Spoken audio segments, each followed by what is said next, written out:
अस्सलामुअलैकुम दोस्तों, कुरलिश उस्मान सीरीज़ के नाजरीन को हम अपने चैनल पर खुश आमदीद कहते हैं। कुरलिश उस्मान सीरीज़ की टीम की तरफ से प्रोमो जारी कर दिया गया है। आज की इस वीडियो में हम कोसस के किरदार के बारे में बात करेंगे। कोसस भी बड़े दुश्मनों के खिलाफ उस्मान बे का साथ देता नजर आएगा। कोसस जब सीरीज से रुखसत हुआ तो कोसस मुसलमान हो चुका था। आने वाले सीजन में कोसस के बीवी बच्चों को भी दिखाया जाएगा। तारीख के मुताबिक कोसस के 3 बेटे और 1 बेटी थी। हम आने वाले सीजन में देख सकेंगे कि कोसस अपने बीवी बच्चों के साथ यनी शहर में आबाद हो जाएगा।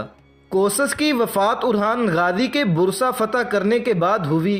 कोसस के बाद कोसस के बेटों और पोतों का भी सल्तनत उस्मानिया को परवान चढ़ाने में अहम किरदार था। कोसस के बाद कोसस की औलाद की उरहान के साथ वफाएं भी तारीख के औराक में दर्ज हैं। अभी आने वाले सीजन में कोसस की दोबारा सीरीज में वापसी होगी और कोसस को अब अब्दुल्ला मिहाइल के नाम से सीरीज में दिखाया जाएगा। कोसस की वापसी के बाद उस्मान बे और कोसस के दरमियान कुछ इख्तलाफात भी देखने को मिलेंगे, लेकिन वक्त गुजरने के साथ साथ वो सारे इख्तलाफात खत्म हो जाएंगे। दोस्तों, वीडियो पसंद आए तो वीडियो को जरूर लाइक करें और कुरलिश उस्मान सीरीज से जुड़ी हर खबर जानने के लिए हमारे चैनल को सब्सक्राइब करें।